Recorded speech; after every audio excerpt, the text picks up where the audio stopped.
desse estudo, né? Você avaliando, vamos começar agora a fatiar, né? Essa sua história de consolidação desse material. Quando a gente avalia a liderança, né, a comissão técnica e os técnicos, né, desses. Vamos falar já do quarto também de 94, que agora em junho já vai lançar. Mas dessas 4 equipes de alto desempenho que chegaram no topo, né, Uhum. do seu esporte, o que você vê de convergência, né, de características dessa liderança ou dessa comissão técnica que corroboraram com esse resultado? Olha, não tem como não citar a primeira conquista, né? Que é a Certo. conquista de 1958, que é uma conquista que abre as portas para todo o cenário esportivo que veio a partir dali, né? Porque todo mundo aqui já deve ter ouvido falar do Nelson Rodrigues, né? O tal do complexo de vira-latas, né? A Copa do Mundo é de 1930, né? E o Brasil Uhum. foi ganhar a primeira Copa só em 58. E nós temos uma derrota emblemática, que é a derrota do Brasil em 50, né? 50, dentro do Maracanã, que foi uma confusão, um clima de já ganhou muito grande. O Brasil, antes do jogo contra o Uruguai, o fatídico, né? Que o Brasil perde no Maracanã por 2-1, 16 de julho de 50, o Brasil ganhou da Suécia por 7-1. O Brasil já ganhou de 7-1 em Copa do Mundo, não perdeu apenas, né? Ganhou da Suécia por 7-1, ganhou da Espanha por 6-1.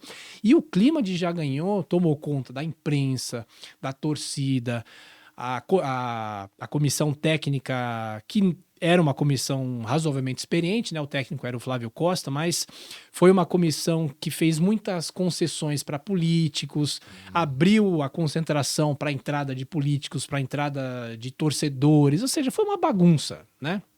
Aí o Brasil perdeu em 50, aquele drama, aquela tragédia, e em 54 nenhuma lição foi tirada dessa derrota em 1950. Talvez tenha sido pior, porque foi a primeira Copa que a seleção viajou de avião, no caso para a Europa, né? Em 30, 34 e 38 foram viagens de navio, e era uma comissão técnica muito inexperiente, ou seja, eles não sabiam, por exemplo, que um empate no segundo jogo contra a Iugoslávia classificaria a seleção para as quartas de final. E aí eles começaram no jogo a correr, eles não sabiam, o jogo estava 1-1, se a gente não ganhar, a gente vai ficar fora da Copa. Aí empatou o jogo, os jogadores começaram a chorar, ou seja, não tinha inteligência emocional nenhuma, né? E para essa Copa de 54, a única mudança foi a cor da camisa. Trocaram o branco por amarelo, como se isso fosse fazer uma diferença muito grande, né? Aí a gente vem em 58, né? Em 58 surge um homem chamado Paulo Machado de Carvalho, um homem de comunicação, ligado ao São Paulo Futebol Clube, dono da TV Record e também da Pan-Americana, né? Da Jovem Pan hoje, né? E ele revoluciona, ele esquadrinha um plano de trabalho que jamais foi feito. Não só aqui no Brasil, mas também em outras seleções, né? Muita gente diz que ele exagerou, né? Mais de 90 itens, né? Proibindo jogadores de sair da concentração, né? Mas ele tinha uma máxima que era a seguinte: primeiro o homem, depois o jogador. Né? Ele era um dirigente que não se limitava a ficar na tribuna de imprensa, né? ou na tribuna de autoridades. Né? Okay. Ele era um dirigente que se envolvia com os jogadores, que resolvia os problemas dos jogadores. Ele via um jogador com cabeça baixa, ele ia conversar com ele ajudava.